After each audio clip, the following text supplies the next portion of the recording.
So you want to know what I did to make this console and what you can do to make one for your goddamn self?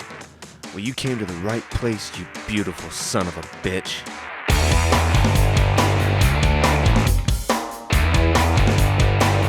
In this tutorial, I'm going to teach you everything that you need to know in order to make your penis size massive. It's going to be so big that she might cry a little. Oh, wait, that's not this tutorial. Shit, this is the PS4 tutorial. My bad. So, I'm going to teach you guys everything that you need to know in order to be able to customize your own PlayStation 4, make it look super cool, super slick, and attract all the eyeballs right there to it that are in the room. They're going to be looking right at your PS4 and being like, man, I wish I had something like that. How did you do it? You're going to be like, hey, there's this hilarious bastard on the internet. His name's Drumblanket. He taught me how to do this, and he could teach you how to do it too. He believes in you because he believed in me, and that's what this guy does. It's incredible. Hey, I'm sorry. I'm just talking myself up a little bit. Probably shouldn't do that so much. But I did want to mention to my subscribers, people who have frequented my videos, you're going to notice that the menu has changed. It is no longer a section in the video. You all can find a menu to skip to whichever part of the video that you need to be at, from whatever step you last left off on to the next step that you need to finish. It is going to be in the description for you below, as well as many of the items that I am using to create this thing.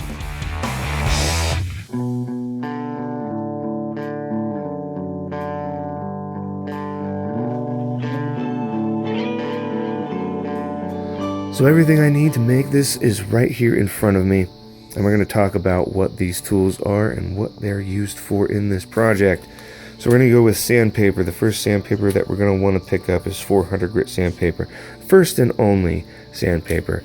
Sorry, we don't need any more sandpaper other than that. What we use it for is sanding this down and getting the paint to stick. Now for the paint, I've used Duplicolor all round through it. So the primer is Duplicolor, the paint is Duplicolor, and the clear coat is also Duplicolor. This is called Gray Metallic. It looks really, really cool. I used it in a previous project, and that project turned out looking awesome. So I'm going to use it again for this, and we're also going to use a different technique in this video than my other tutorial videos, as I try to do in all of them. We're going to use some polystyrene. This is, I bought about maybe 6 or 7 sheets of this. I think I paid about $14 for it. It's kind of like PVC. It's, like I said, 1 millimeter thick, so I can actually cut this with scissors. People use this in cosplay and model building, or just those kinds of things. It's a really good craft item, and you're more than likely going to have to special order that off of the internet. I'll provide you with a link to the one that I used, and that was at Amazon where I ended up buying that. But if I can find something else for you that's a little cheaper, I'll be sure to include that in the description below. We're going to use that to create the texture to this. So there will be all these squares on this, and that kind of gives it like a robotic, futuristic kind of look. Mostly just like a hunk of machine. Kind of like the Allspark from the Transformers and all that. We're going to use a Dremel and the multi-purpose cutting tool to cut a rectangular shape on the back of this, and we're going to install a picture to that, and we're going to backlight it with these SMD LED strips. A link will be provided in the description for those as well.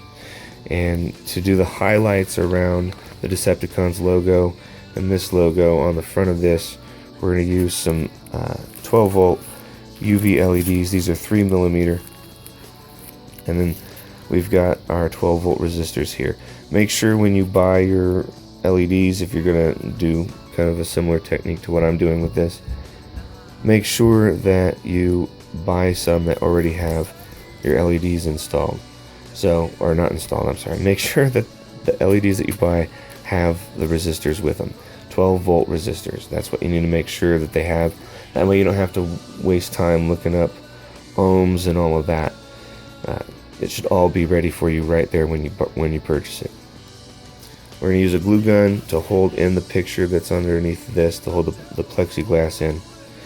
And we're going to use a couple of different screwdrivers here. They're both They're both Phillips screwdrivers, just one smaller than the other one.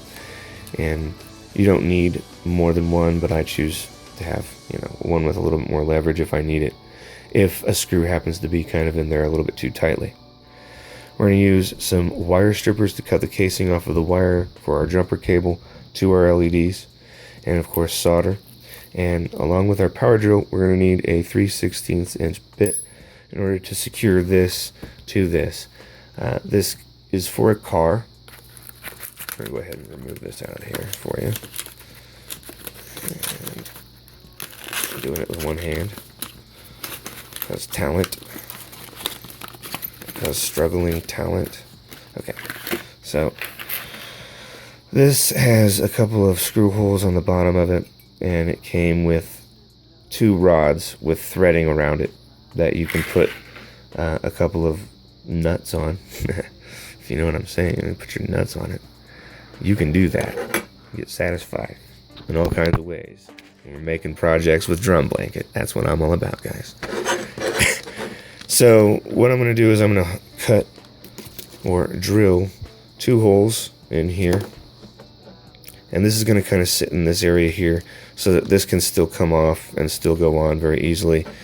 And it'll also be kind of up a little bit off of the case because it's going to be, this stuff is going to be underneath of it. And the screws are also going to kind of pull this. Like I said, it's going to be sitting about like this. The texture is going to be underneath of that, and then it's going to light up in a dim, tasteful accent kind of way, purple around that. And this would go down here, also slightly up, which I'm going to have to do that myself because this is actually not metal. This is metal here.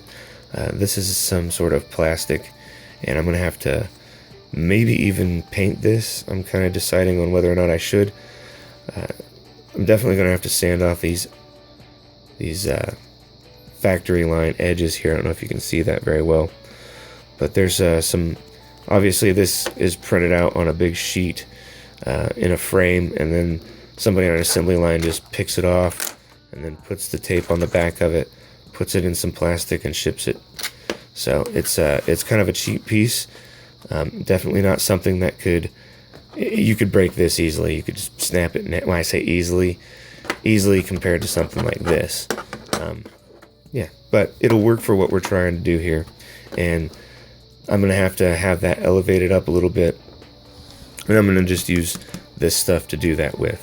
And then I'm going to accent. And what's kind of cool about this is the eyes there's nothing behind these eyes. So they'll light up as well with the accent lighting behind it. So that should be pretty slick. And that's just the top part. The bottom side is going to be a picture, which I've yet to decide at this point, but I'll figure that out. And you're going to need to get some photo paper to do the picture thing.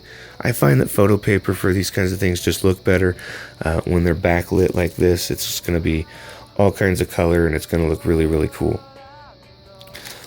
Real quick, we're going to need contact cement this thing is in my way. We're going to use that to apply our squares that we're going to put onto this thing. And we'll use plexiglass over that picture that I mentioned that we're going to put in there. And obviously a square and my trusty but dangerous plexiglass cutter. Okay, a few more things that I needed to mention. Clearly, I've got this all finished already, but during editing, I noticed that I forgot a couple of details. You do still need to get yourself a T9 security screwdriver in order to get inside of this thing. The Phillips head screwdriver isn't the only screwdriver that you're going to need. And I used a 11/32 drill bit, and this guy here is a 7/32 drill bit. I used this to drill the holes in for the 5mm LEDs that light this up. And another thing I wanted to talk about, this here was actually, I used this to drill the holes where the nuts that hold this thing into place. Inside here, there's like where this light bar is. It's a piece of plastic that fits underneath of this. And I needed to drill a hole in where the screws come through so that the nuts could sit flush inside here up against the back side of this, and to be able to get this thing to close up. So basically it's just making a recess for the nuts to fit into. And how many more times can I say nuts in this section of it? Now, as far as the picture goes, I decided to go with this Megatron picture. I felt that it flows really well with the gray. You know, it's a two-tone color. Black and white usually goes really well with anything. And since this is already kind of, you know, mid-toned and stuff, it works really well. I did not backlight this picture. I chose to use those SMD LED strips to light up the vents on the top and the bottom of this. A little light leaks through to it, and really, if you want to light up a picture like this on the back of a PS4, it's best to use an electroluminescent sheet, and those are expensive. So by the time I was at the point and ready to do this during the tutorial or during the project while I was making this, I'd already spent so much time on it and more money than I really wanted to. So I just decided, you know, the electroluminescent thing, I might do a video on that sometime in the future, maybe. When I say they're expensive, it's like $32 for a sheet of something, you know, and like a sheet that would fit this. And that might be like a really good deal, you know. So yeah, it's kind of expensive stuff, but it still looks really, really good, you know. And the lights accent really well with this. They're not too bright, they're not too dim. You know, when you turn it on, you can see it. It looks really, really neat. And you've already seen that by now, though. So anyway, that was just a few more things that I forgot to mention. If I think of anything else, well, I might fade that in right here. The chrome trim. So instead of using hot glue, like I said that I was going to do to put this into place, I went ahead and did a flush mount Plexi because of the restrictions of room inside of this machine. And then used the chrome trim, Cowell's custom chrome trim. I've used this on plenty of projects. It does a great job of holding the Plexi into place, and you know, it's not going anywhere. That's in there. I woke up alive and ashamed to be so. Hey, are you guys ready to do this? I am ready. And if you're ready, then you're just going to go ahead and grab the shiny part of the PlayStation 4, and you're going to pull it towards you. That is Sony's way of allowing you access to the hard drive, which is right here. Just unscrew that with a regular Phillips head screw. And yeah, it's meant to come open, so it's very easy. It might give you a little resistance at first if you've never opened it or didn't know that was there. It'll pop at first. Don't worry, you're not breaking anything. It's easy enough to get open. Now back here, you're going to find these screws are underneath of some black tabs that kind of cover this up. It's like, you know, it's a void warranty if removed kind of thing. So yes, you will void your warranty.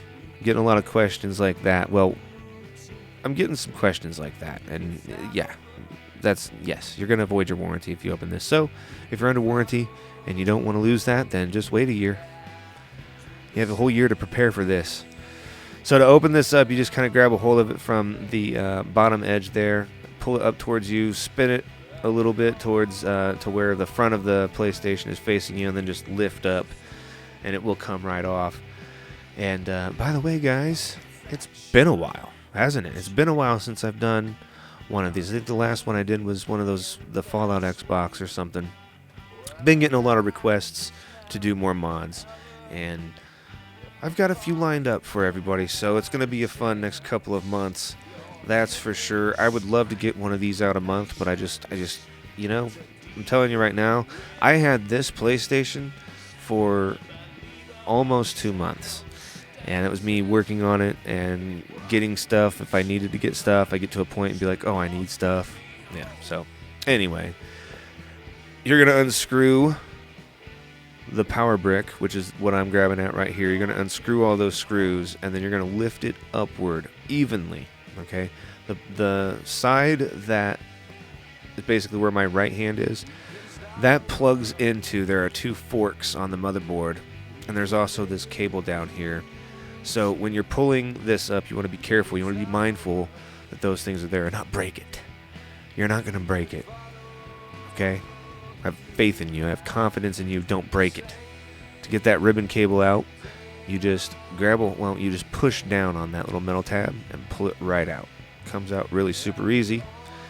There's a screw located down here. It is a Torx security screw. So be sure to unscrew that and then pull out these gray cables here. It's effortless, guys. This stuff just comes apart, no problem. There aren't as many pieces as you might think. And be sure that you're putting your screws somewhere safe like I am here. I have a little container that I'm kind of putting all of the loose pieces, all of the loose screws into, including the wireless receiver here. As you're unscrewing the Blu-ray drive, you will unscrew what houses that together there. Just basically one screw that holds it into place. And I think there's a total of like 4 to 5 screws here, and most of them are T9 security screwdrivers. And then you have one Phillips head screw in the front side, which is right here. You unscrew that, and that's all the screws you need to take out, just the ones that are holding it to the bottom of this shell, this inner shell here.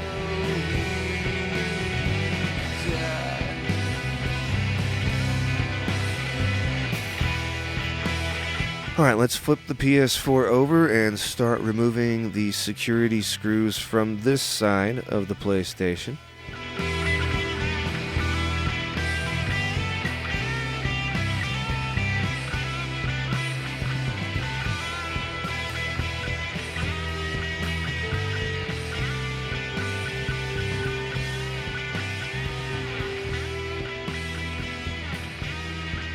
We're going to grab it from the front side this time and kind of pull up, and you'll see it just comes right off. You're going to have to pull up and kind of pull towards you, and it will just pop right off. Again, if it's the first time you're opening a PlayStation 4, your PlayStation 4, if it's never been opened before, it'll probably give you a little resistance. Just pull on it. You shouldn't have to force anything, so if you're trying to pull up on it and it's not coming off or whatever, make sure you're grabbing it from the front side, pull up, and then pull towards you.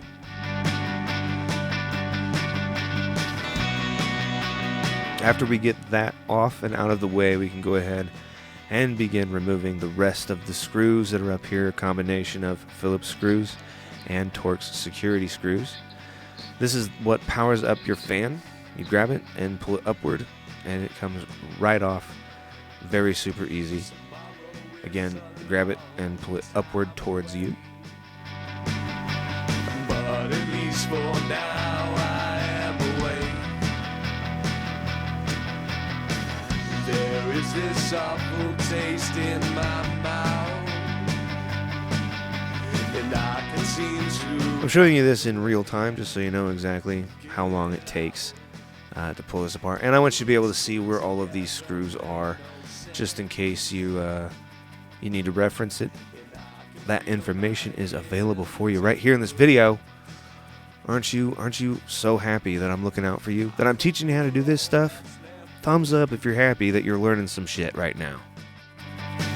In a sad attempt to push right through. Grab that motherboard and pull it up and away from the RF shielding, which is what I'm unscrewing now. We're going to find there's a couple of screws here in the middle, and I believe one over the fan. Yeah, it's right over the fan there. Right there. That's it. That's the one. That's the son of a bitch. Get it out.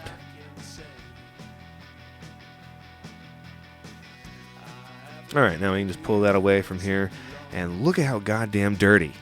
This PlayStation was definitely under some high usage, and we're going to make sure to clean all of this stuff out, get all this loose dirt out of here. I actually think that this thing sat in a garage for about a year or something like that, too. I was really surprised that this thing worked. That dust, however, did not come from that garage. That dust is because the PlayStation was left on during whoever owned this first. They did it. Now, when you're pulling the fan off, there's a piece of metal here that kind of protrudes downward. You want to make sure that stays on the fan right there. If you don't put that back into place whenever you're putting the case back together, your touch buttons on the front won't function, at least the bottom one, which is your eject button. So we want to make sure that that stays in place. And we got this thing apart, and let's go ahead and get sanding.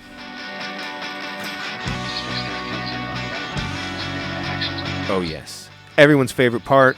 Everyone loves it so much. So in real time, just for this piece here, I'm going to show you exactly how long it takes me to sand a piece. Of course, this is a smaller piece than the others, but you can see how much time I'm dedicating to it. It almost happens pretty much immediately. Just moving in circular motions, and it immediately basically goes from this super glossy finish to a flat matte finish. We're going to make sure to keep our pieces down flat so that we don't round off any edges, but with 400 grit sandpaper, that shouldn't be a problem. Shouldn't be a problem at all. I used to use 220 grit sandpaper, but I found on these kinds of these consoles, yeah, dangerous stuff. Dangerous stuff. So in any of my other videos where you heard me say 220 grit sandpaper, and you haven't done anything yet, okay, you haven't done that particular tutorial, make sure that you're using 400 grit sandpaper. Now I'm sanding this off. Even the Sony logo that's right there, I have completely sanded that off. Now the other Sony logo is actually underneath. It's kind of like embedded in the plastic, so we can't really remove that. But we're just going to sand and sand and sand, keeping our edges flat and moving in circular motions. This takes me, let's see here, this piece I've probably gone on maybe about 2 minutes, maybe 2.5, 3 minutes or something like that. Just long enough to get everything matte finished, and that way the paint is going to stick to this perfectly. It's not going to dissipate on the edges and reveal black or anything like that, especially since we're going to use a primer. Always use a primer, always use a clear coat, always sand your project first. These are key rules that you need to follow, and every time you do, you're going to have great results. That's what Drumblanket says. So I've done a couple of these videos. I've had a lot of support from fans. I've had a lot of people share their projects with me that they finished, and I share those on my website, so feel free to go over there and check out the users submitted, or actually subscribers submitted photos. It's the section in the website. There's a website out there. The website for me, Drumblanket.com even. Look at that. I even got my own .com. I'm official and shit, guys. Like and subscribe if you like official and shit. One day I'll get that little check mark from YouTube, and then I'll be super official. So we sped things up here. Looks like I'm on the cocaine again, or maybe even crystal meth this time. I don't know. Right here, you're going to have to kind of use some sort of... this. If you're not going to be putting a rectangular shape or a window in the back to like show a picture or whatever, you don't need to remove those metal pieces. But if that is something that you're going to want to do, I just use the small screwdriver to kind of get a little leverage on that small square piece. And that is the bar of light. So, and that actually, you just grab it and just pull away. Pull it towards you, and it'll come right off. It's only stuck down with like some double-sided tape. So it kind of gives you a little resistance, but you can just pull on it and it'll come off. If you want to, you can soak it in like some hot water or something before you try, and then it'll come right off, guys. So really easy.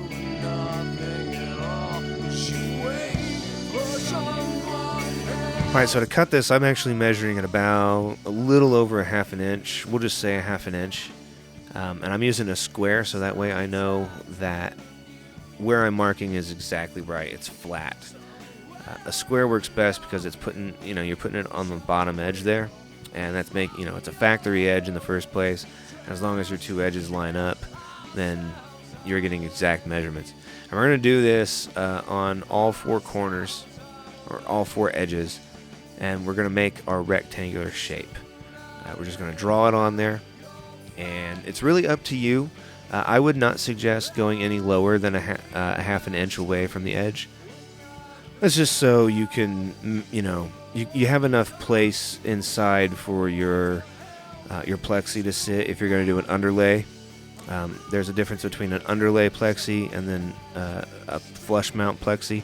Flush mount means you're laying it up flush. You're basically replacing the plastic with the plexiglass, whereas an underlay would just lay underneath of the cut. So if you're going to do an underlay like that, you need to make sure that you have enough room for you to glue down your plexiglass. And here I'm just basically drawing out the lines now that I've got, basically where my measurements are and everything. And just kind of drawing out this rectangle shape for that picture of Megatron. Super cool picture of Megatron too, right? Some of you are younger, and your first Megatron was like the movie Megatron. And I tell you what, like, it's so hard to see those movies, and I feel like the Megatron in the movies, I don't know. Like, when I see pictures of Megatron with the other Decepticons from the movies, like, if they're all, like, kind of grouped together, it's like, look at this big hunk of metal. Like, it's just a bunch of garbage metal, it looks like. But the old cartoon, they all had kind of individual features, and you could tell them apart and stuff. And this is actually for an older fan of the original Transformers, too. So it's appropriate in that way. But, feel free to use whatever picture you want. You don't even have to make it a Decepticons PlayStation or anything like that. The point of this video, which I'm sure a lot of my subscribers are tired of hearing me say this, but guys, if you have a better idea or something like that, you just like some of the techniques that I do, or you're just here to learn how to install the LEDs and how to power them up, I'm happy to help you any way I can. So as long as you're getting something out of this video, that's amazing to me. And feel free to make your own theme. It doesn't have to be a Decepticons theme. It could be, a Boba Fett theme, or a Michael Myers from Halloween theme, or the Predator, for God's sake. Why hasn't anybody done a badass Predator mod yet? 'Cause nobody's asked me to do it yet. That's why it doesn't exist. One day, guys, one of you out there is going to want a Predator mod, and I'm your guy. Anyway, we're going to cut this up with the multi-purpose cutting tool by Dremel, and using a Dremel. And you can see I turned this around because I wanted the bigger window facing the light. The light is good, so that way I can see where this line is that I'm cutting along.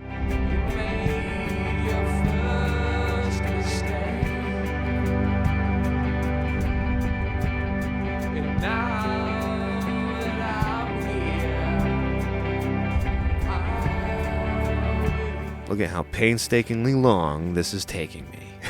It's worth it though, guys. You want it to be right, don't you? Well, be patient. This whole project took more patience than I realized I had. And I thought to myself, I was like, how in the world did I get through all this? And you'll see what I mean here in the next few steps. The brick effect. And I'll tell you then how I got through it. I'll tell you then.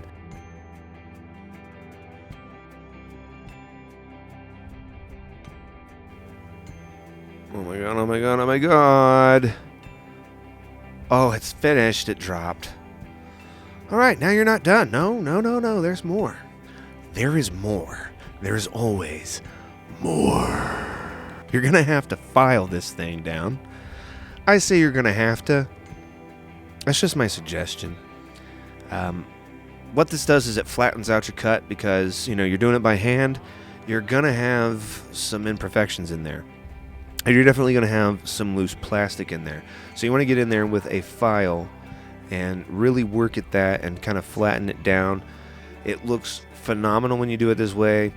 It's much more professional because the edges are all nice and flush and even. And if you're finding some pieces that kind of stick out a little bit more, kind of rounded towards the middle or something like that, you can use your Dremel with a sanding belt. This is basically like a small little wheel. Well, it's not a disc, but yeah, you see it there? Yeah, it's kind of fat and has sandpaper on it. And at a medium speed, we're just going to kind of go over these edges and even out those rounded areas and, make it straight as we can possibly get it. And once I feel that I've accomplished what I was trying to, I'm going to finish it by hitting it off again with the file, getting off any loose plastic that might be left within the cut. You figured out to the right thing. Whoa, you'd be right. Okay, so let's go to Google, and I typed in square pattern. And with the second image that it showed me, I really liked. There were a lot of shapes in it. It was very simple, and I decided that this was the one that I was going to go with. So just right-click it, click Save Picture As, name it if you want to, put it in your Pictures library, open up your Pictures library, and then I used After Effects to modify this. You can use like PicMonkey, or GIMP. These are both free programs that basically do the same thing. I'm going to resize this to where these squares are not so itty-bitty and tedious to cut out. They're at a good shape.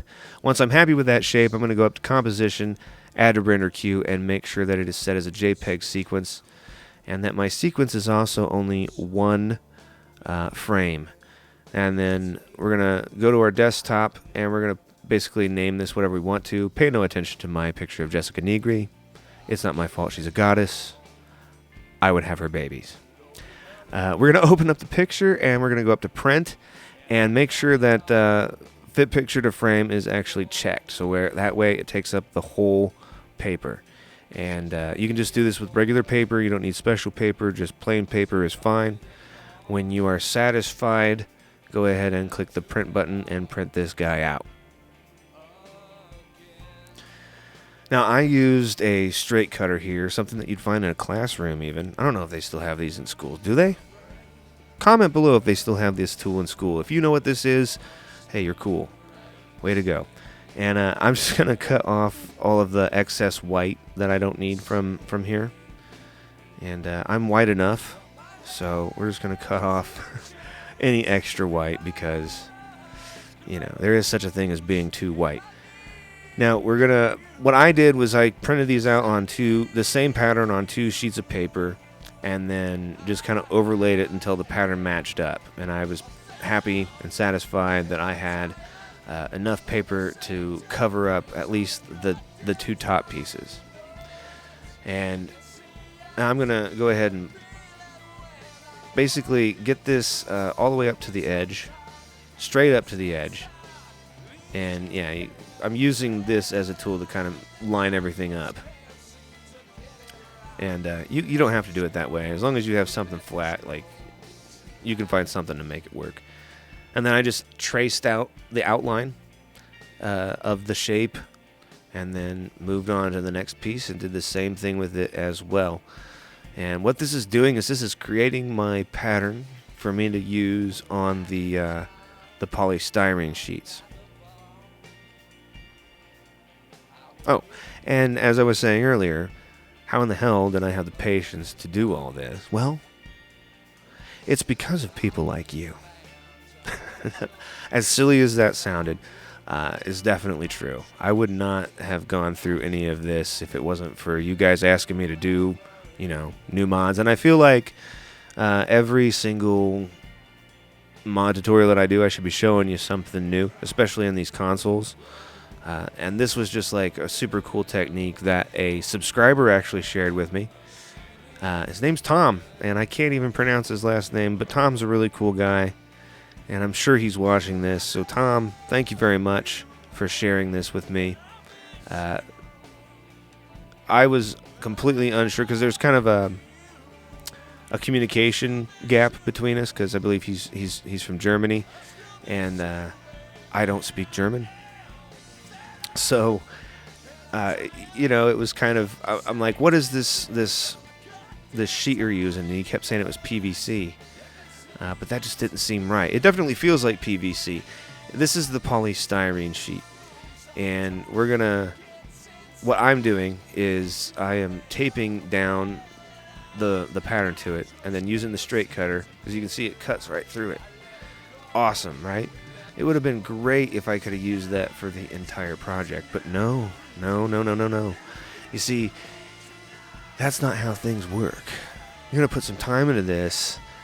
You're going to cut it all by hand with a pair of freaking kitchen scissors, man. Kitchen scissors? Nah, these scissors were more like sewing scissors. Sharp as shit, and they certainly did the trick. But my God, it took forever. And I'll show you that in real time for a little bit, exactly how excruciatingly long it was going to take me to do. It did take me. It did take me to do. The only thing, I actually did use this straight cut as well for, like, once I had the pieces cut out, and, when you're cutting by hand, no matter how careful you are, they're going to be 100% straight.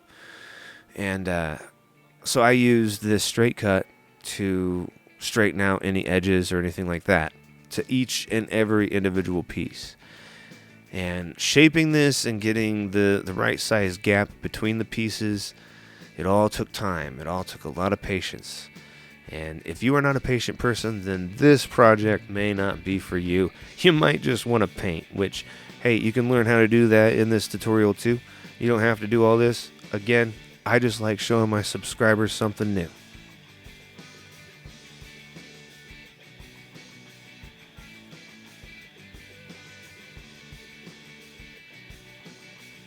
Looking pretty goddamn cool. So I'm just kind of putting it back on the piece here and making sure that it all lines up, that it fits right, that it is, the right shape. And then this is the back side here. So I'm going to outline the frame of the picture first. So that way I know where I want to cut basically that picture out, the picture frame out. And doing the same thing, just making sure it's all straight, getting rid of any extra white because I'm white enough. And now we're going to put this pattern down, taping it down. And whenever you're removing, whenever you're actually cutting out the pieces, if you choose to do this, make sure that once you have the piece cut that you want cut, that you remove the tape from it. I was using packing tape because it was, it was clear and it was close. So I found myself kind of having to get rid of some tape, like the gunk on the tape, the glue, by sanding it later because I didn't get the tape all off right away. So make sure to get the tape off. Okay, guys? Okay. So here I am cutting it in real time. Look at that. Look at that. To tell you the truth, this is like at the very beginning, and I had never, ever worked with this stuff before, so I am being extremely careful. You can actually cut a lot faster than this, but I beginning of the whole process, I was taking my time and making sure that I understood how this stuff worked, because the very first pair of scissors that I used, it almost broke them. So you have to make sure to have yourself a good, strong pair of scissors. You don't want something that has like a cheap plastic handle or something like that isn't supported inside or anything. If you have a full set of full metal scissors, those would work great because they're not going to break. Stainless steel scissors. If you have them, awesome. If you don't, maybe use them. As you can see, I'm using some plastic handled scissors, but they are reinforced really well, and these are a strong pair of scissors. This first piece takes a while. And no, I'm not going to cut out the entire first piece like this in complete real time. I will speed up just for a little. I just wanted to let you see, when you go to do this, this is the kind of work that that you have ahead of you. And, it's informative, right? It's informative. Thumbs up because it's goddamn informative, and I'm trying, I swear. Give me a break, guy. I'm okay. I'll be okay.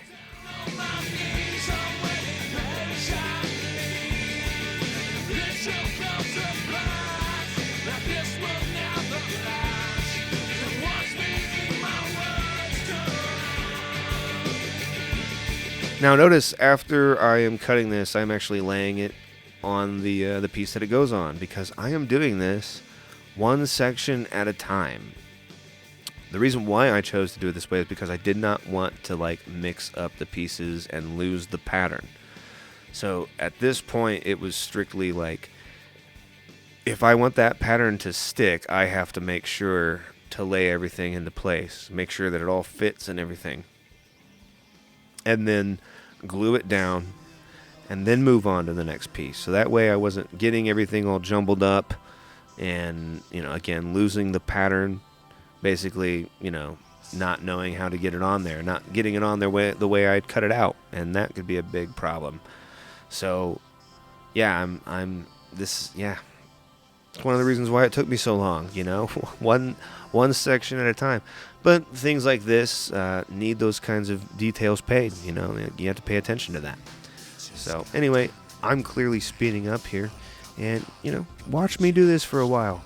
Admire the work of the blanket, the drum blanket, who is showing you how to do these things. What the hell is a drum blanket? What does that even mean?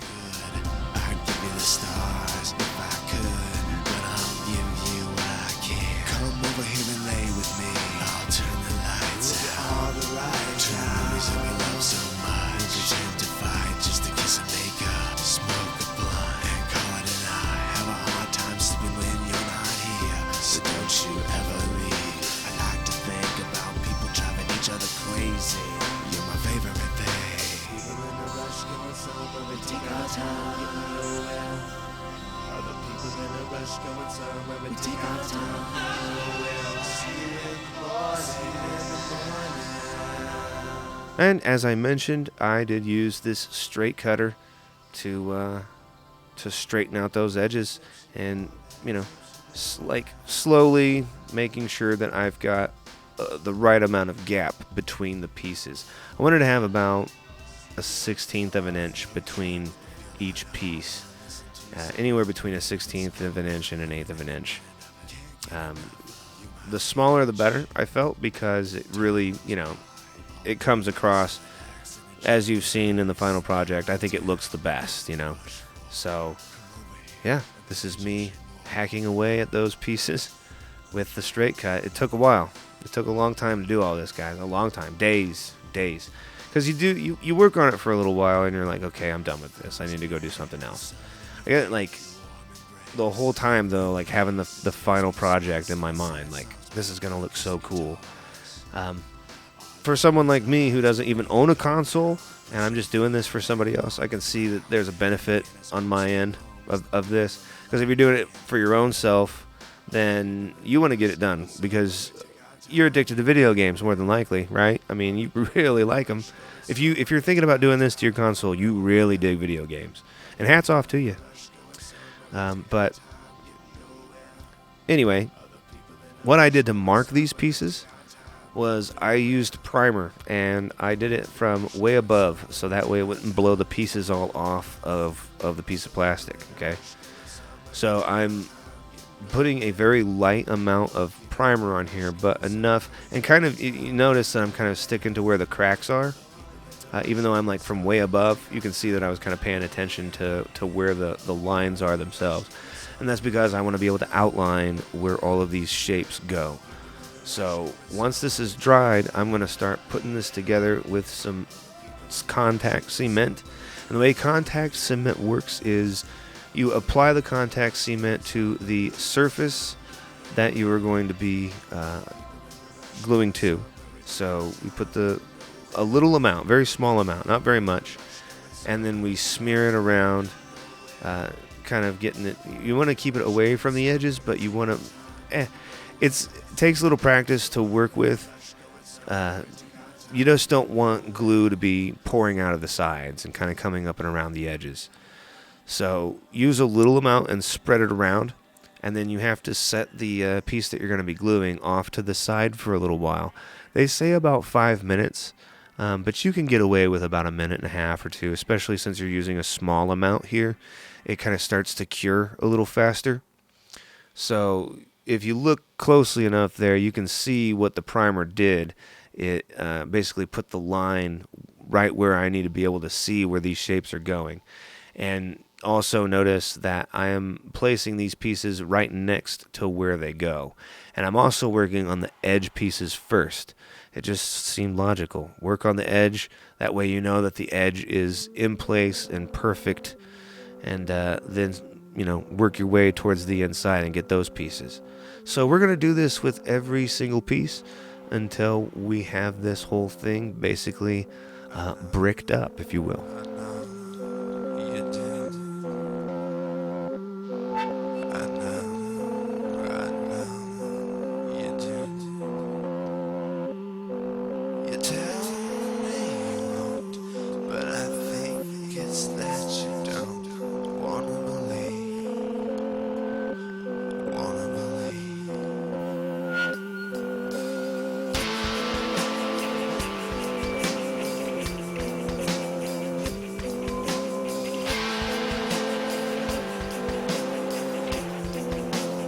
Now I feel that enough time has passed to where I'm going to go ahead and push this down, and we're going to make sure to push it down flat. Do not be afraid.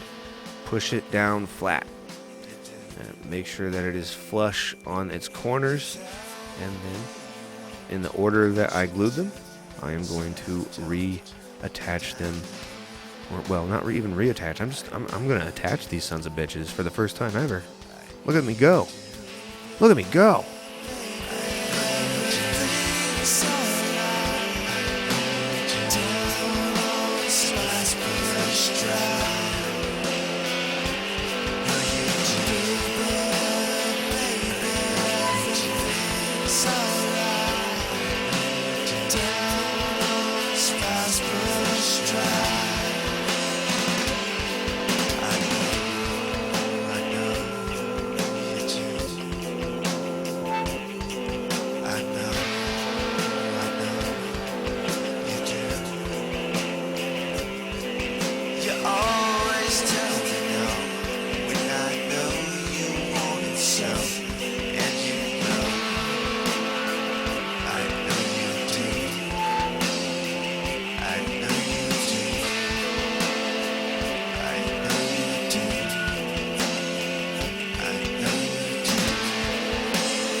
So yeah, I'm just speeding things up here, getting on the good stuff.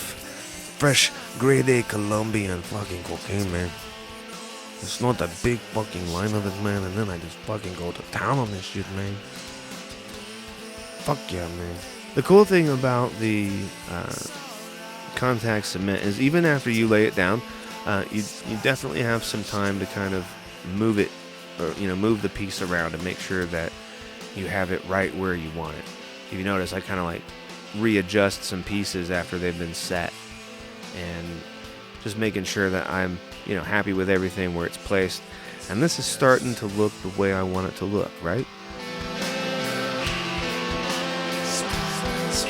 Okay, so we have two places on the back here where screws basically feed into. This is meant for a car, so it's kind of made to look like your car's a Decepticon. So with that, there are these rods that kind of fit into this back here. So what I'm going to do is I'm going to go ahead and put those into place. And then where I want to cut, which is this piece right in front of me here, I'm going to pretty much eyeball where I want this to go. Now you can measure if you'd like, if that's something that you prefer to do, by all means. Measure across, find out where the middlemost point is. That's where the center of your prop would go, or wherever you want it. And then you would measure where the holes are on the back of your piece, and then you would basically do a marking with that, which I will show you a little bit of that a little later. You're asleep on the passenger side, my window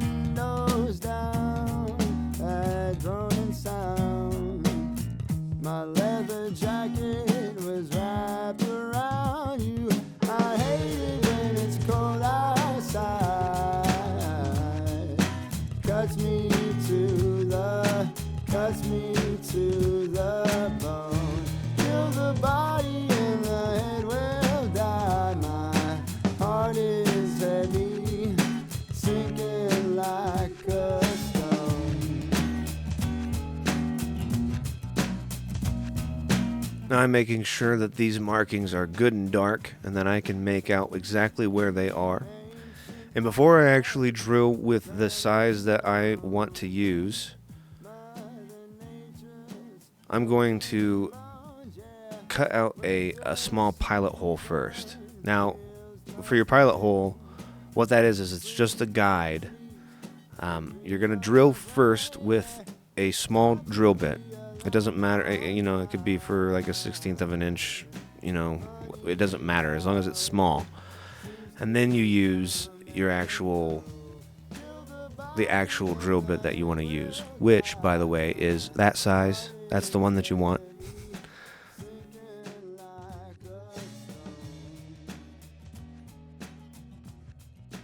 I'm doing this slow. I'm kind of taking it slow because not only am I drilling through the top part here, but I also have the light bar installed, and I'm drilling through that as well because the rods need to go through the light bar plastic on the back that we removed earlier.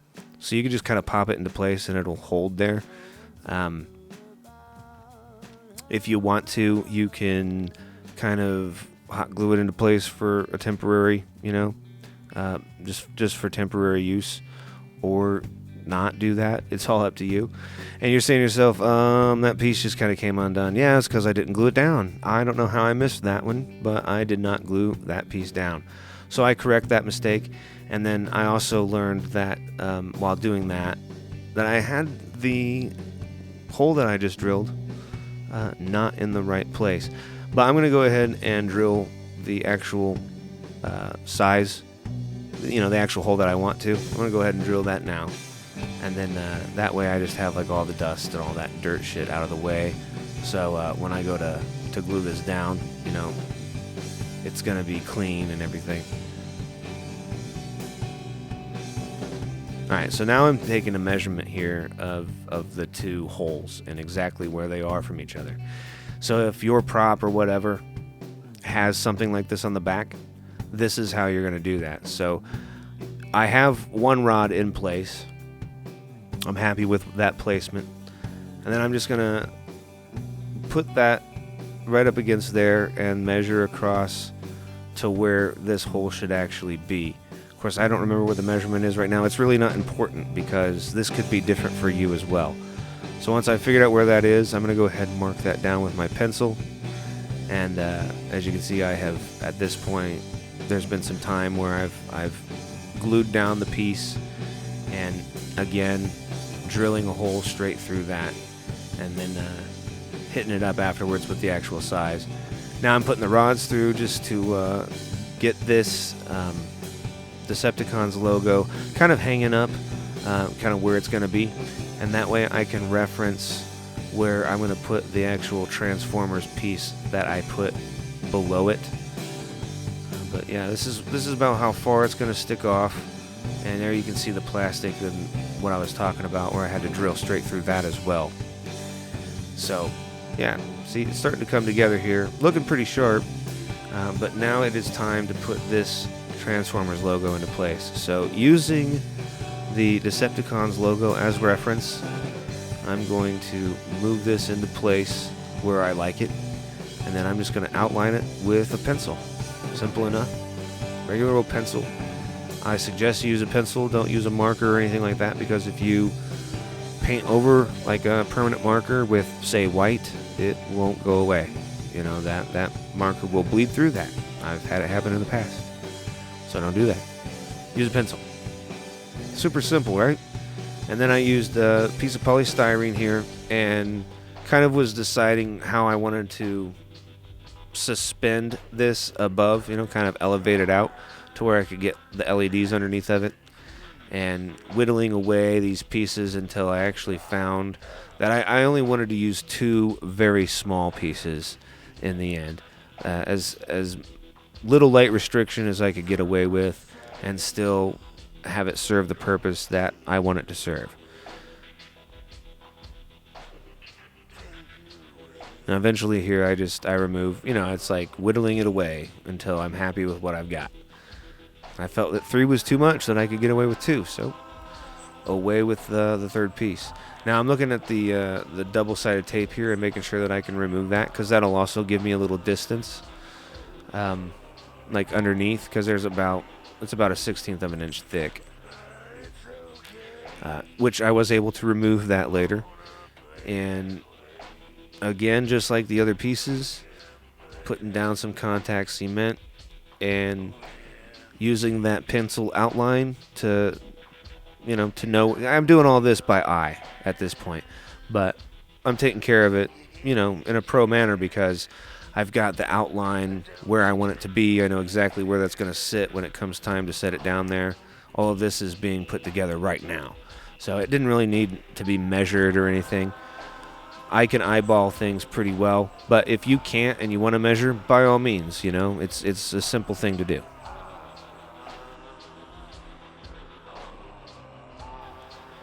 And using the power of the eyeball, I am putting the holes for the 3mm LEDs just kind of wherever I want them to be here at this point. I chose to do 3, so 1 on each side, basically 1 on the left side, 1 in the middle here, and then 1 on the right side of that other prop, I guess. I'm not even sure what you would call that. It's just, I don't know, but over here, okay? That's where I'm putting the hole. So 3 in this area, it should be enough to delicately accent this logo, and it shouldn't be too overpowering. It should look really, really nice. And of course, I'm going based on the outline that I put there for myself earlier. And I'm just gonna throw a 3mm. That's a meter for your Miller beer right there. Got a Miller meter. You've had too much. You need to stop talking. I'm just checking to see if it fits. It fits. It fits good. Fits like it should. And here I am using this size drill bit to put in holes for the 3mm LEDs, and those threaded rods are holding the plastic piece into place for me. The light bar underneath, and we're actually going to end up modifying that area a little later. We're going to cut out where those go, so that way you'll see when we get to that section. But for now, we're just going to drill a couple of holes here. I put 2 holes here. I didn't feel that it needed much more than 2 LEDs. 5 LEDs on the whole front side here. That's plenty of LEDs to do what I'm trying to do. Alright, so before I actually start painting on this, I'm just going to kind of go over some of the glue. There were kind of some glue strands that kind of, I guess, were left behind that I didn't notice. I'm just going to lightly sand over this because this is sandable primer. Just lightly sanding on it and trying to get away any kind of imperfections or anything like that. Alright, so when we go to primer this, we're just going to lightly dust over everything here. Since we've already put some primer down, we don't really need to put a whole lot on here. Just making sure that any of these white pieces or anything that didn't get primer on it gets primer on it. And we're actually, hitting the sides, and you don't have to put very much on. Just a very quick, light sweep. It's basically like you're dusting it on there, and then moving on to the next piece. You don't want to be putting a lot of primer down. That's not the point of primer.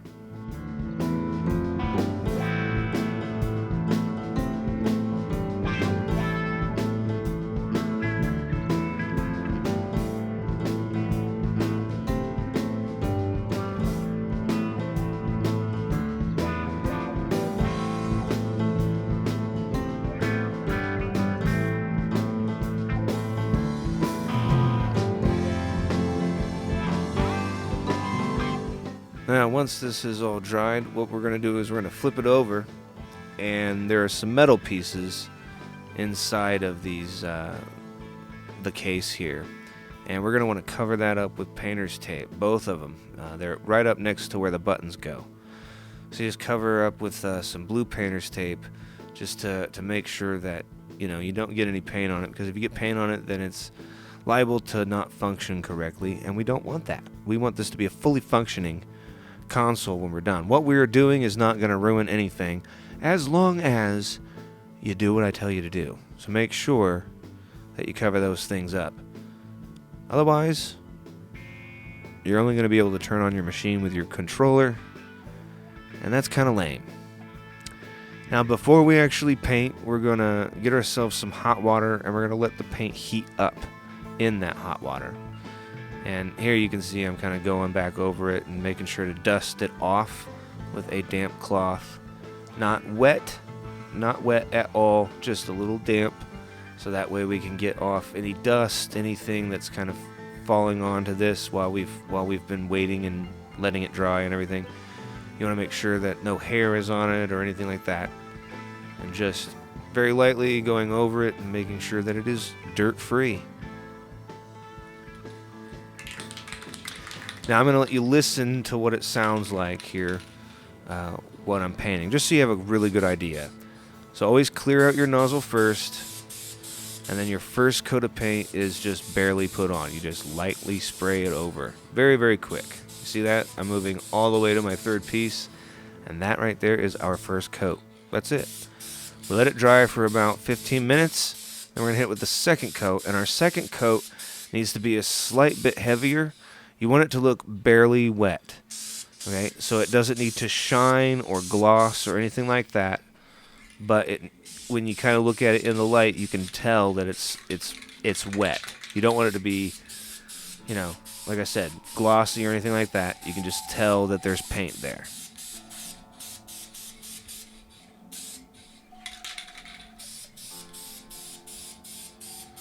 Now this piece is moving a lot, so I decided to restabilize it using 2 caps from spray paint and just setting it on there, and that took care of that wobble.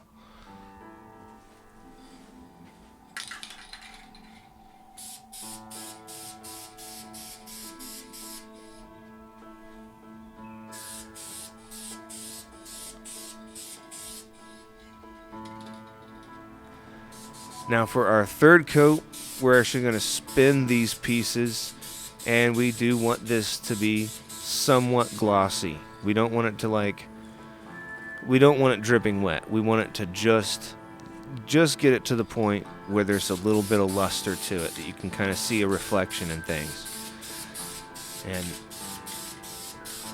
And you don't think of it as a heavy coat. You just want to make it look wet, not barely wet. It's going to look wet this time. Being very careful, spinning the pieces around, making sure that I am hitting it all over. And we're going to do this to the other 2 pieces as well, and then once we're done, we have to let this dry for 24 hours, and then we get to paint some more. Alright, so now this is 24 hours later, and I am hitting the entirety of the shells, making sure to get the bottoms here. The reason why is because the edges here, they show when the console is put together, so you want to make sure that you have painted them as well. And I actually only did about, I might have done 3 coats on this. I think I did. I suggest doing 3, and just like you did before, your first coat real fast, second coat you want it to look barely wet, and your third coat you want it to kind of luster. You don't want it to be dripping wet, you just want it to be just to the point that it begins to have a gloss.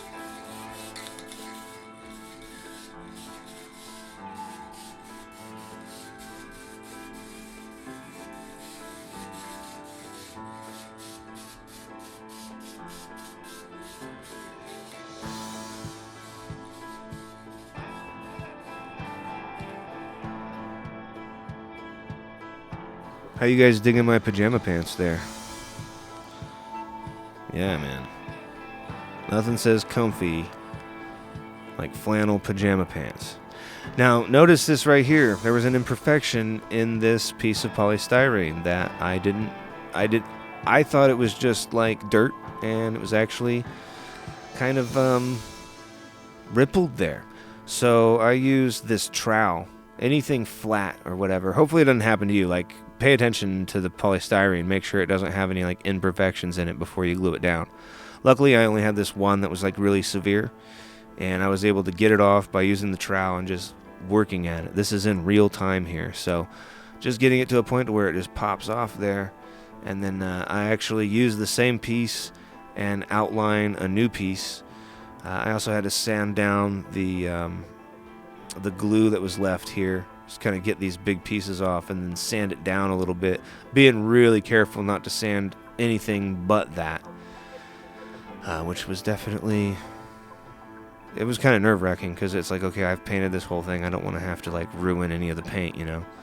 Luckily, I was able to get that off there with very little effort, and then, like I said, just outlined it onto a new piece of polystyrene, and then cut it out, and then primered it and painted it, and you can't even tell that I replaced it.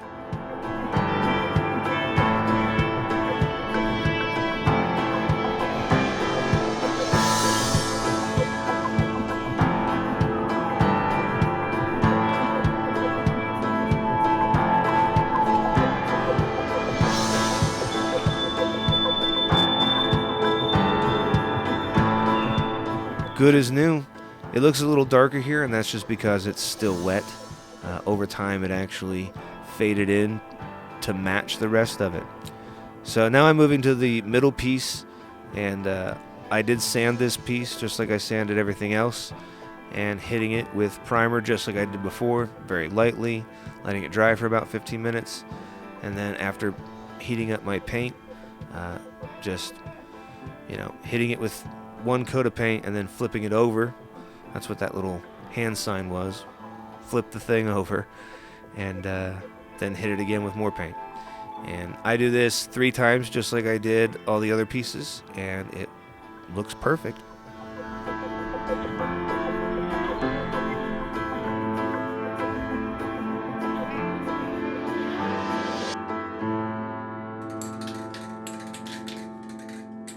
Alright, and just as before, I'm going to allow you to hear the audio on this.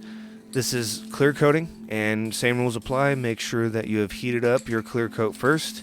That's why it comes out the way it looks. Like, you see that? It looks like all big cloudy. It's because it's nice and warm. It's flowing really evenly. And we're just putting a very, very light coat over all this. We don't want to be getting too ahead of ourselves and getting a lot on there. Just a light, quick dusting of this stuff.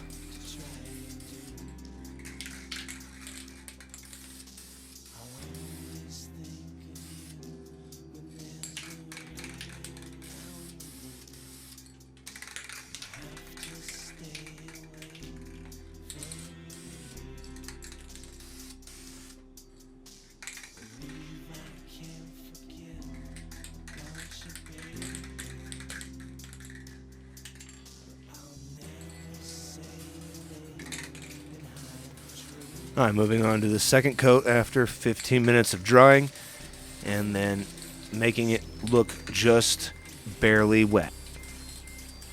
Also notice when I'm not spraying, I'm shaking the can in between applications. Just to kind of, you know, make sure that it's all mixed up, and it's just a good habit to have. So our third coat, this is the one that we want to look kind of shiny. It's going to gloss. It's going to look really good. The color of your project is really going to start to stand out at this point. Even if you just used white, yes, it is important to use a clear coat, because clear coat protects your paint from scuffs and nicks and bumps and things like that. It's not going to chip off the paint or anything.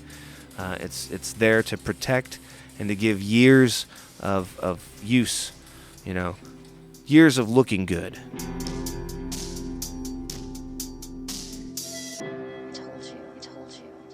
Alright, so to put our plexiglass into place, what we're going to do is put our sheet underneath of wherever our, basically you're going to use the rectangular frame to outline the actual piece of plexi that we're going to put in here. So I'm over on the corner, the back corner here, and I'm lining up the bottom and the, what is my right side but would be your left side. I am basically lining up those straight edges into the frame, and then that way I only have 2 long cuts to make in order to get this plexiglass out of here. And we're going to mark it with just a regular pencil. Actually, that's a carpenter's pencil, but it's you know, it's the same as whatever pencil you have, okay? They all work the same. You can even use pen. You could even use a Sharpie for this, you know? I'm doing this kind of, like, the thing is you guys on the, like, here in the video, you won't really be able to see the line so much. It didn't really show up in the camera very well. But I can see it just fine on the project. And what I do, since I'm using newspaper, I'm making sure that wherever my cut is, wherever that line is, that it is, like, in a section to where I can see it. So, like, in between paragraphs and things like that. So I can see the straight line. And then I'm just using my plexiglass cutter and a square to score out the plexi right where I want it, all the way across. This section of plexiglass was, I want to say probably 12 inches across. So it was just from one point all the way to the other end of it. That way, when you go to break it, it doesn't shatter. It doesn't, you know, trail off of the groove that you've set. This is gonna crack right down the groove, and you got to make sure to groove it quite a bit. You want to go over it and scour it over and over and over and over again, and then just take it to the edge of your table and just pop it down, and it will break off. See, just like that. Now it's time to cut this piece here, and just doing the same thing as I did before. I'm gonna put my square into place, and then use my plexiglass cutter to scour it, and then set it over to the edge of the table and pop it off. Alright, so I'm just going to make sure that it fits in, and it does. It fits perfectly in there. There's a little gap, so it doesn't fit in there snug, and that's perfectly okay if there's a little gap, because we're doing a flush mount plexi, and in order to keep that from kind of like wiggling around and stuff, I used something to kind of prop it up with. It was a case for a multi screwdriver. But it was just high enough that I could sit the plexi on it, and it would sit right in to where the window was going to be. So I removed the top film, leaving the bottom film. So we want to make sure that the bottom piece it stays clean. And we're going to use this Cowles Custom Chrome Trim to create our frame that's going to hold the plexi in place. It's going to hold it to the case. And I'm doing this by eye, just kind of lining it up to next to where it wants to, you know, like where it should be, kind of like the length of one side, and then cutting 45-degree angle. And if you need to know how to do that, I will provide an angle for you. Link in the description. You just use that, print it off, and you want to use a 45-degree angle. Once we have our angles cut and we are happy with the length, we're going to just stick it right down into place, and you can kind of readjust it, you know. Be careful where you're doing that. You don't want to yank it or anything like that, but just kind of, once it's set down, it's not like you can't kind of pull it up a little bit and readjust it. But if you find yourself doing that over and over and over again, you're going to want to replace the piece, because eventually it's just going to keep falling off. Oils in your hands get in there and kind of ruin the adhesive. So as little contact with that adhesive as you possibly can get, the better. And we're just going to work our way around the entire frame here.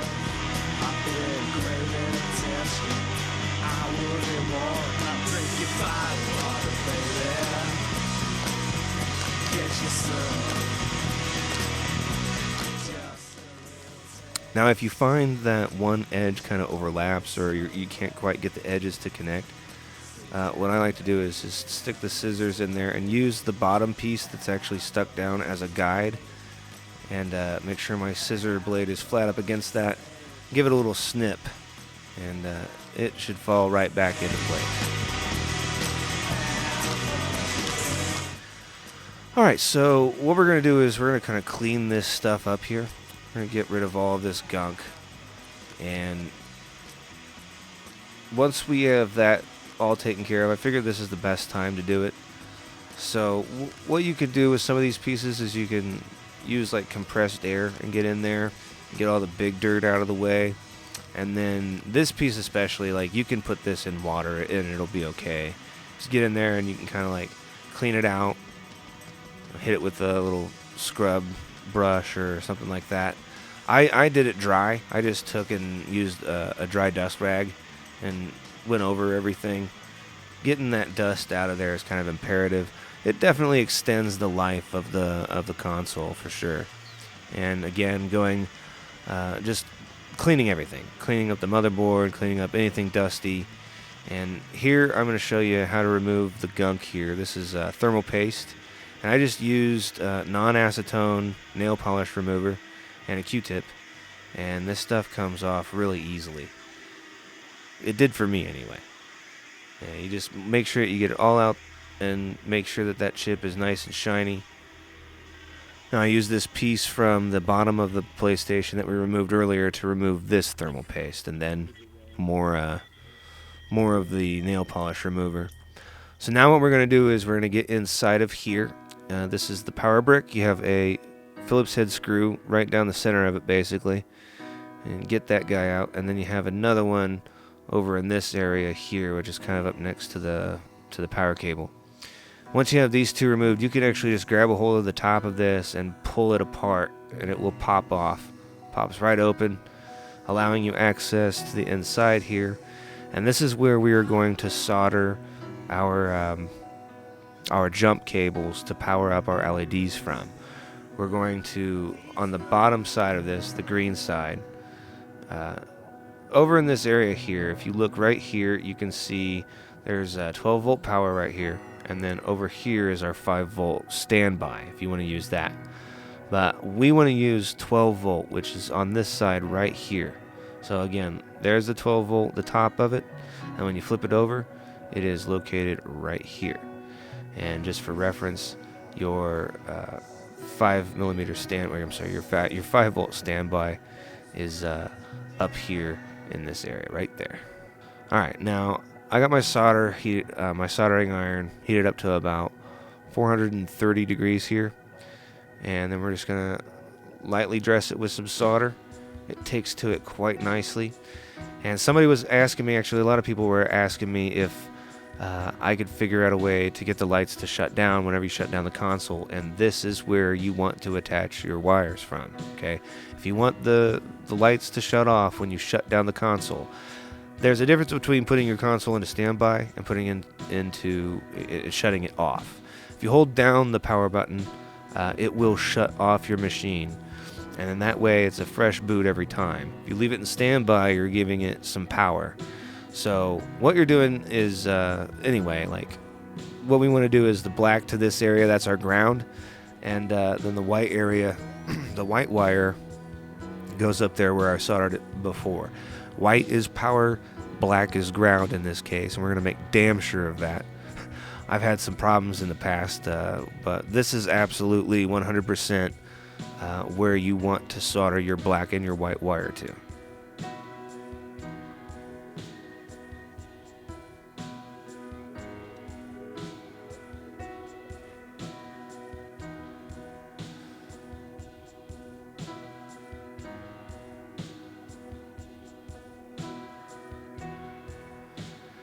And once that dries, we're going to cover it with a little piece of black electrical tape, making sure to keep it out of any notches or away from any holes. We're just using a very small amount here, and that is to make sure that when we put this back together, nothing gets grounded out. And it also helps keep your wires in place and everything, and kind of gives it some stability, because we're actually going to flip this thing. We're going to kind of pull the wires back on themselves. So if they have an extra added support there, they're less likely to come loose from your soldering connection. So this is all ready to get put back together now. One more thing before we do, I'm going to have to drill a hole in the top part of it.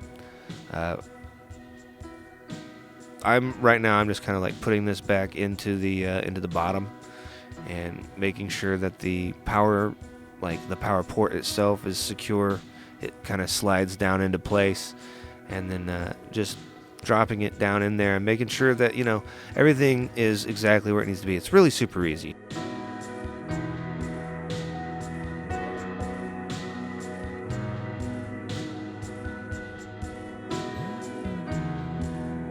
As I said, I'm just going to drill a hole into the top. The hole just has to be big enough to where both of these wires can fit through it, so that size is up to you if you want it to be just big enough, or even there's a little bit of space around it, gives it a little slack, whatever you want to do. And then we're going to put these wires through this and just pop this guy down and then pop it back closed. It's that simple, guys. It really takes about 10 minutes, so not a very hard job, and this is the way you get around getting your lights to turn off when your console shuts off. It's the way you do it. Hey, I'm happy about that. Are you happy about that? I'm happy about that. I'm happy that I found out how to do that. Way to go me. Way to go me. I'm singing my own praises. I'm tooting my own horn. And I gotta stop. I gotta stop that shit. Alright, so I've printed out my picture that I'm going to use. I've printed it on some glossy photo paper. And I'm just going to get rid of any of the extra white pieces around the edges, especially along the bottom there, because I want to make sure that this fits into place. And you can see I'm kind of going over the edge because there was some exposed plexiglass there that could have gotten a little dust on it. And now I'm removing the film, and directly after removing that film, I am going to place the picture there as quickly as possible, because we don't want any dirt, we don't want any dust, we don't want any damn fingerprints. I did not leave any damn fingerprints. So here goes the picture. I mean, this is the easiest shit ever, right? So once you put this down in there, all you have to do to secure it into place is around the edges, just drop yourself a little electrical tape, and that's good to go. You don't have to do anything else. Fancy. Alright, so it's time to start putting stuff back together. Now we're going to get that fan down into place, and as I mentioned before, make sure that that small metal piece that fits in where the fan is, like, make sure that that does not get removed during the time that you're doing this. You want that to go down into the down into this area right here. It just fits very, very easily. There's a little groove on the back of this that fits over. There's a plastic kind of wall here, and this just fits down right over the top of that, perfectly down inside there. Very, very cool. It's just an extra detail, so make sure that you get that piece put back in, otherwise your eject button will not work. Now we're going to drop our RF shielding back into place. You see it's all nice and clean, all sparkly. Everything looks good again. And we're going to apply some thermal paste to this chip. Now, I'm using ceramic, or ceramic. I think it's called ceramic. Ceramic. We don't need very much. Just going to put a little bit on there, and then I'm just using some paper, a little piece of paper here to kind of spread it around onto the chip. You want to make sure that the chip is completely covered before we set this down into place.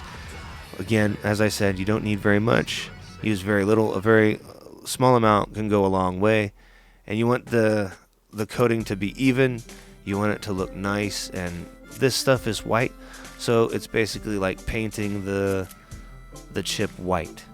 And there's going to be a close-up here that shows you exactly what it looked like when it was done, like right before I put it all back together.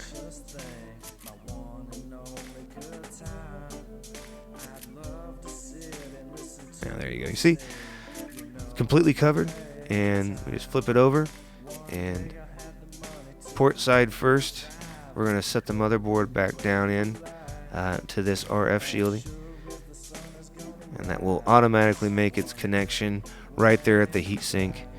And beautiful, just beautiful. A lot of people were asking me why I didn't do that with the first PlayStation 4 I did, and honestly, it didn't need it. It didn't need it. It was a brand new PlayStation 4, and it didn't need it. Some people will say, well, you should have done it anyway. Yeah, well, woulda, coulda, shoulda. I didn't do it, but I did it for you here. So, you're welcome. I'll show you how to do it. I know it's a thing. I'm aware, guys. So we're going to put the pressure plate back into place first using the larger screws. These are Phillips head screws again. And we're just going to screw those down in. I kind of vary it from one side to the other side to, back and forth. You don't really have to do it that way, but it kind of keeps it completely even. And if you even get that slightly wrong, it's very easy for the PlayStation to not realize that you have, put the pressure plate into place. And it's possible that it'll overheat, or it'll say it's not working, or it just won't turn on, things like that. So I suggest varying back and forth between the two screws until they no longer screw. So you want it to go all the way down until it completely stops.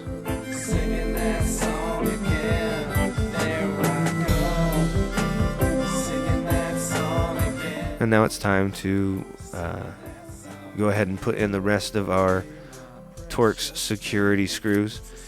And we are basically just putting this all back into its housing. Take my honey the hell out of here. Don't worry and don't you fear. At the end of the day, I'm always here. Blu-ray drive goes back in with the little metal shielding facing upward.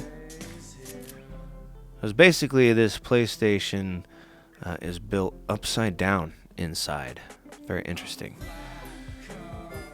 So now we're just going to put our screws back into place here. These are all, again, Torx security screws, except for the screw at the front, which is a Phillips head screw. And I believe, again, there are 4 to 5 screws here. I want to say 5.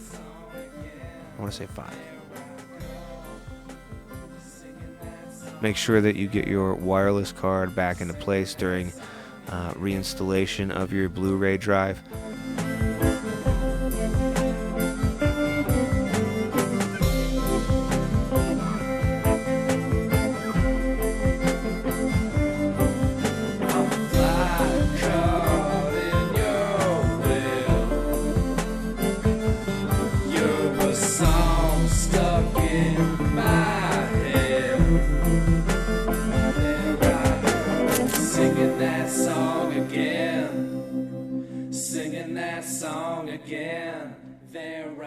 Putting our cable back in underneath here, popping it back into place, and then weaving the cables back into these little grooves meant for them that you removed them from whenever you disassembled. Upside down, you turn a smile out of my frown.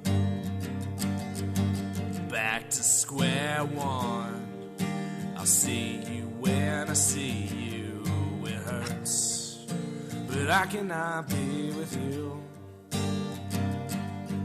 I'm better alone than with anyone else. Damn. Ribbon cable, these black tabs need to be facing you, and you just pop it right into place. You don't need to push anything, you just need to push the ribbon cable into position. Same thing at the bottom, the black tab faces you, and you just slide it right into place. Super easy. We can go ahead and reattach our wireless cable here. I do believe that there is kind of a specific way it needs to go on. There's kind of a tongue on the actual port, and then like a groove on the actual plug. So look for that and make sure that you're, putting it down into place correctly. And then just dropping our power source back into place. Where do you want to go from here? Alright, so what I need to do here is make some larger holes for the, as I mentioned in the items needed section, I was talking about I needed to make these holes a specific kind of size to where the nuts that hold the prop into place, it could fit down flush inside. And in order to do that, I didn't go straight for the big drill bit. I worked my way up because I don't want to crack and break and mangle this thing in any way.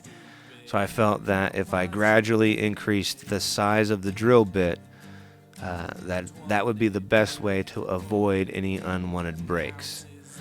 So I think I only used about 2 different sizes, working my way up to the final size.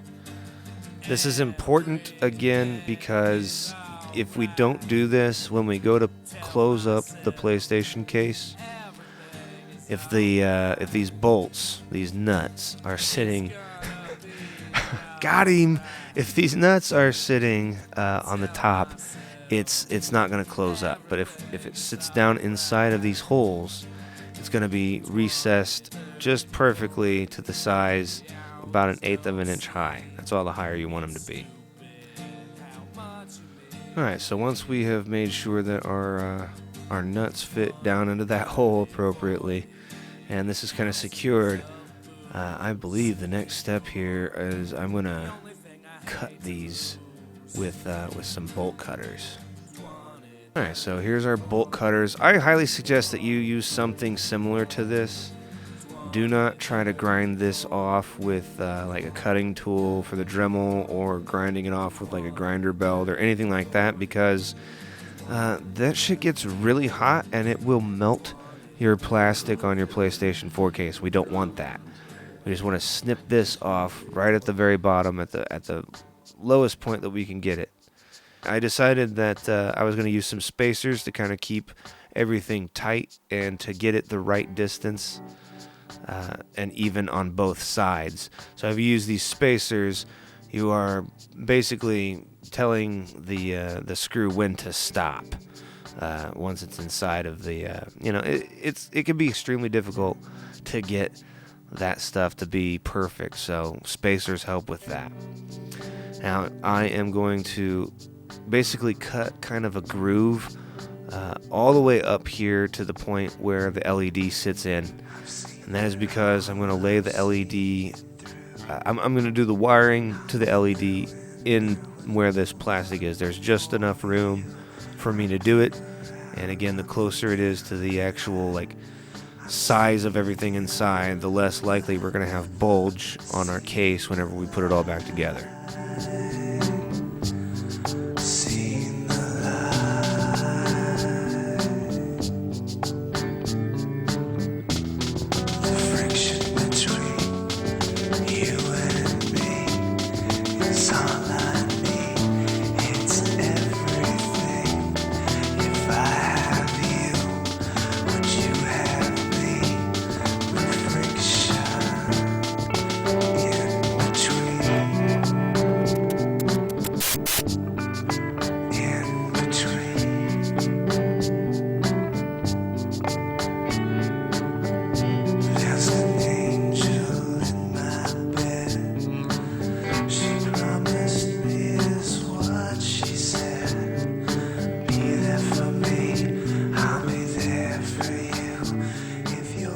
So we need to put a 12-volt resistor on the negative side, and the negative side of your LED is the shorter post. Longer post is positive, shorter post is negative. So I'm going to pre-solder this by dressing a small amount, a small bead, right up here, right next to the LED. Just enough that we can get the resistor into place. Going to do that on both LEDs and on both sides, the positive and the negative. Might as well just do it all right now. And I'm going to bridge the positive side here because I have spaced these just far enough, actually close enough to each other, that I can bridge the power to itself.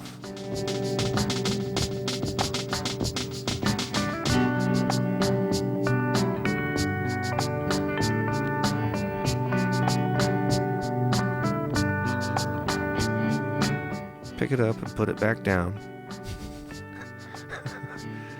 Not sure what was going on. Oh, I know what's going on. I was looking for the resistor. The little thing got away from me. So what I'm going to do is attach some solder. I'm going to pre-dress this resistor with a little solder to make it a little bit easier to take to the LED. And I'm not going to lie, putting some solder onto these resistors can be a little tricky. You just got to be patient with it. And you don't want like a whole lot of solder at all. Like if you start to find that it globs and stuff, it's going to find itself less likely to stick, and you see that's the problem that I was having. So you just basically have to kind of work at it, be patient, and eventually it will take. You just got to be careful and take your time. Where I have you, and you have me.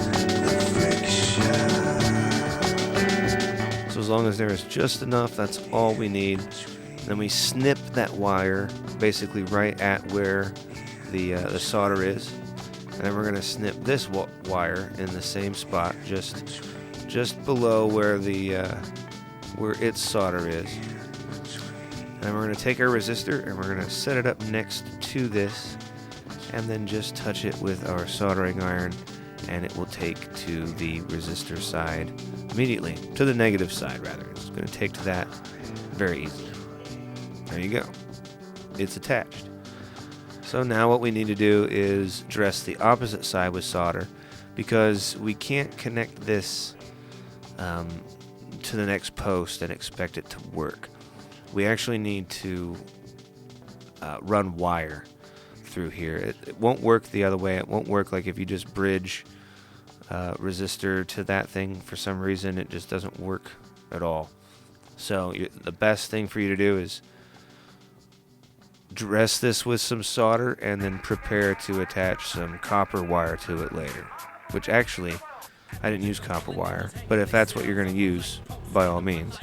I chose to actually use the post that we cut off.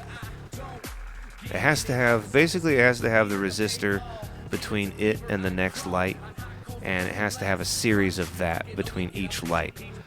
So you could do it this way if you want to. If you would rather use wire, by all means, you can do that.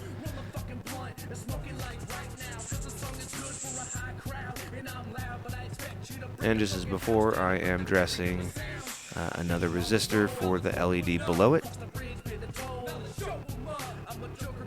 Same process. You're swimming in a pool of stupid while I dream lucid. Dunce cat the only hat your head look good in. Love that face, even a mother couldn't. Knowledge be the business that I got my foot in. High as fuck and dirty Midwest music. Ladies and gentlemen, with your kind attention and permission, I have the honor of presenting to you one of the most remarkable men in the world. How remarkable? He's sweaty.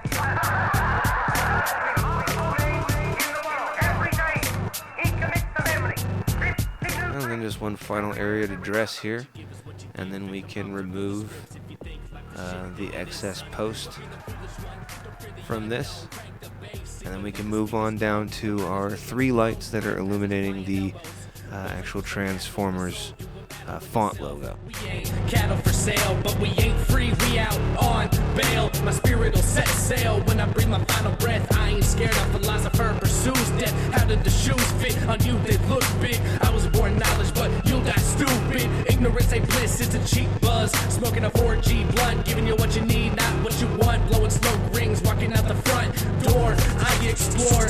Now I've cut myself some wire here, and I'm going to separate these 2 wires all the way down to a point, because I kind of want there to be plastic down at the bottom of it, or this plastic casing, and then kind of, I don't know, it's really up to you, but the way I'm stripping this is just putting the box down, and then the box cutter down, and then pulling the wire towards me.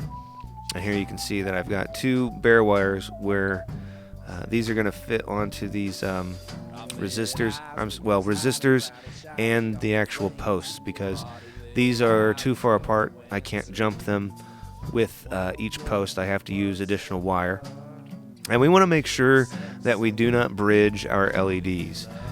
You can see that I noticed that I was doing that, so I just kind of pulled the solder further down the legs of the LED, because I plan on clipping that off anyway. So just kind of getting this in there and getting it as tight as I can get it. And be aware that you kind of want to do this quickly, because the wire will get really hot and you will burn your fingers. So if you want to, you need to use some gloves, by all means, go ahead and do that. So those are all connected now, and I'm going to go ahead and start attaching resistors to the negative posts, just like I did before.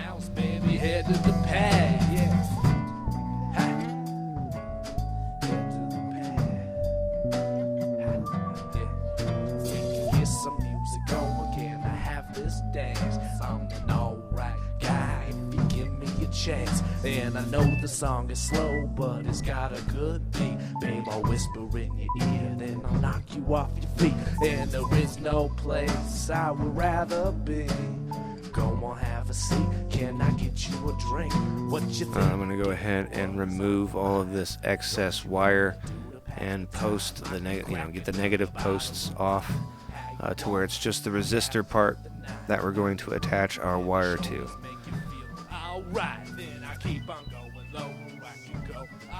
So our resistor posts are sticking out now, and I'm going to dress those with solder as well.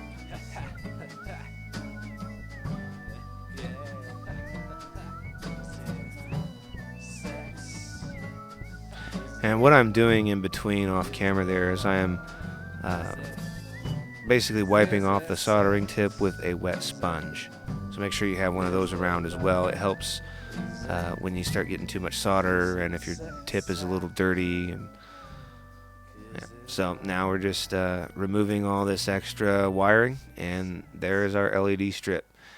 Now we're going to attach another small wire here, the black and white wire, black to ground, white to power, and we're going to use that to bridge these LEDs to the strip down there at the bottom, because it is the source. Basically, that's the wire that we're going to connect to the power source.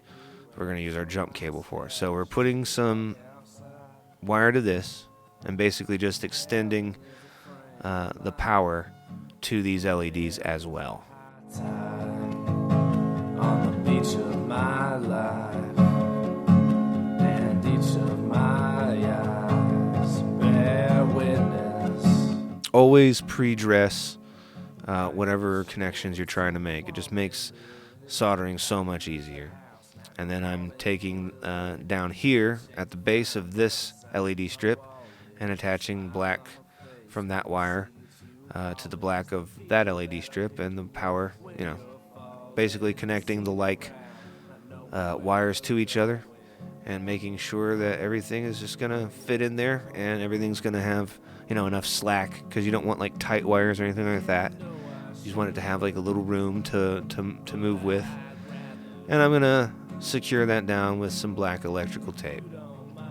And I'm going to secure it right here as well. Now I'm moving on to the bottom here, where I'm just going to put these LEDs, these LED strips here. And I have already made the connection to my jumper cable. I used red. So like if you have LED strips that have red and black, your red is going to be power and your black is going to be ground as usual. So just keep that in mind. If you have red wires or whatever, you want to use that as your power. And then just basically fitting this down into place here. Wasn't really, I've shown you enough of connecting cables, so again, all you got to do is just connect your white to your white and your black to your black, and you have made a solid connection here. And what I've also done is you can kind of see that it looks like they're coming out from the bottom of the Blu-ray drive there, and that's actually just where all the connections are, and I've connected them or covered them all up with black electrical tape and kind of shoved it down in there. And you can see I'm kind of having some difficulty here at this point, trying to get this thing to close up right. And if that's something that you're facing, this can easily be the most frustrating part of your mod, because you've got everything painted, you've got everything put together, you're ready to kind of like screw it all together, and you're finding that it's getting hung up on something, and you got to kind of open it up again and relocate wires and stuff. And this part is easily the most frustrating part. You just got to keep working at it, and you're going to have to look and see where it's getting hung up at. So as you close it, kind of keep your eyes down there and take a look. Now, this is the fan port here, and we're going to use the reddish brown wire to power up the LEDs that are on the top of the console. So the white wire is going to connect to this red wire here, and then we're just going to actually ground to the case itself using a screw. This part here is kind of a pain. I took a little bit of a lot of patience, really, not a little bit at all. But I was using a little X-Acto knife to kind of scrape away, and I had to kind of prop it up on some tape, like some of that packing tape that I used earlier. I was kind of like setting it on there so that way I could get, you know, enough pressure to actually make a cut, and then just work my way in here, getting that plastic casing off, and by the end of it, it should look like this, to where you have bare wire showing, and we're gonna dress that with some solder real quick here. Super easy with that wire. And then we're gonna take our white wire, which is the end of the wire that is running to all those LEDs underneath the Decepticons logos, and we're just gonna solder it straight to that brown piece. And make sure that you cover that up with black electrical tape as well. Small amount, you don't want it like a huge gap or, you know, a huge amount of it. You're just gonna lightly cover it over. That way it doesn't connect to any metal and blow everything. That's not good. So I made a little hook in the black wire, and then there's a screw directly next to that fan port, and that is what I'm using to ground to. I'm just gonna put that in there, and I'm gonna screw down that screw until it's good and tight, and making sure that that black wire isn't gonna move. Now on the top there is the eject button. It's basically like that bare part of the motherboard showing down there towards the front where the buttons are. You just put your finger on that and the thing will kick on. So now we see that we have power to everything, and I'm going to go ahead and now I'm going to cover these up with some hot glue. We're going to do that on the LEDs themselves and the resistors, and we're going to kind of go back and forth over the whole thing. We don't put a whole lot on it. We just put enough to where it covers it up. And we're going to do that to each of these LEDs and resistors. And then once we've done that, we're going to cover it over completely with black electrical tape to make sure, yet again, that it doesn't connect with anything metal, it doesn't ground out, and these LEDs are in place. They're not going to be moving or anything like that. And up here, I actually just covered the entirety of the inside of this with some hot glue. Just covering that all up, all the way down. And then went ahead again and covered that up also with black electrical tape. Leaves with time. Wipe those tears off your face. Tell me what's on your mind. Alright, now we just push this guy back into place. Put the bottom down first and then pull it towards you, and you'll hear it kind of pop into position. And we're getting this thing done. We're closing it up. It's official. We only have one final thing to do before this guy is done and ready to go. You can put your hard drive back in at this point. Honestly, I would wait until after you're absolutely 100% positive that the PlayStation is kicking on. Like, whenever you're absolutely ready to put it on your TV and ready to go, that's when you want to put your hard drive in, because you can damage your hard drive and you can corrupt data by turning the PlayStation on and off and all of that stuff. We don't want to do that. So if you keep your hard drive out of there, that will help keep it from kind of crashing, if you will. If it does crash, if you have that issue, all you got to do in most cases is just have yourself a thumb drive. Go to PlayStation.com, look for the latest update, install the PUP to that thumb drive, and then plug it into your PlayStation 4, and your PlayStation 4 should read it. It'll restart, and then it'll re-upload, and you'll be square and ready to go. So in case you run into that problem, that's how you solve that. So for some reason, this is taking forever for me to get this closed up, and that's just because I'm slacking or something. Babe, your heart is alive. Alright, now it is time to put our Transformers font logo into place. And I'm going to do that by using a combination of the double-sided tape that's already on it and some hot glue. First, though, I am going to remove the double-sided tape from the back of this. Going to remove it off of there completely. It actually comes off pretty easily on this, and just grab it and pull it away.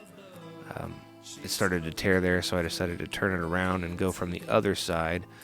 Tearing it was inevitable. It was going to happen. So, you know, it just comes off, and it's you know, there's just too much of it. I don't really need all of that. I just need 2 little small areas to be covered with it, and those 2 small areas are the actual suspension pieces that I planted on there in between the LEDs, you know, earlier in the prop prep. And we're just going to pull this off of here completely, and then I'm just going to cut the size that I need and put it on those little squares.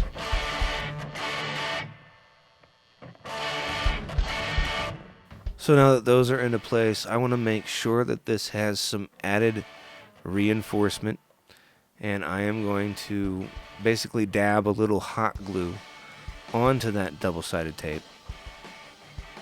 And that is pretty much all we really need to do. If you want to use contact cement, like say you have a little contact cement left over or whatever, and you want to use that, by all means, that's a great idea. I didn't have any more left over. I used an entire bottle of that stuff, or entire tube rather. So we're just going to put a little bit on here, and then a little bit over here, and then you can see that it kind of strung a little bit, but hot glue is easier to get that stuff off of there. Alright, now then we just kind of eyeball where we want this to go, and we kind of center it and just set it right down into place. Give it a good little push, making sure that it's down good and tight. And there you have it, guys. That is a finished PlayStation 4. I'm happy that we did this together. Aren't you? Aren't you? Aren't you happy that you subscribed? Because look at this. I mean, I would be happy to see a guy doing this. And that's one of the reasons why I do it. Because when I was looking for how to do these things, there was nobody out there doing it. You had to look up this, or you had to look up that. You know, how do I install LEDs over on, and how do I take the case apart? Why doesn't anybody just do it all in the same video? And then it occurred to me, well, why don't you do it? You're the one who's looking up all this stuff. Show everybody else how to do it. Show them how to do it, because the other guys don't want you to know how. Yes, there are other companies out there that don't want you to know how to do these things because apparently that makes them lose business or something. I don't know. I don't care. Whatever. You all have a right to know how to do this, and do it at a cost-effective price. Some of these things are really expensive to do, and they do take a lot of time. I'm not going to lie. As you saw with the whole project, and obviously this is an almost 2-hour long, I mean, we might as well just round it off and call it a 2-hour long do-it-yourself tutorial. I usually don't do them quite that long, but this is actually cut down a good 40 minutes. I pulled about 40 minutes of time out of this and still was able to give you guys something thorough, something that you could watch, something that you could learn something from.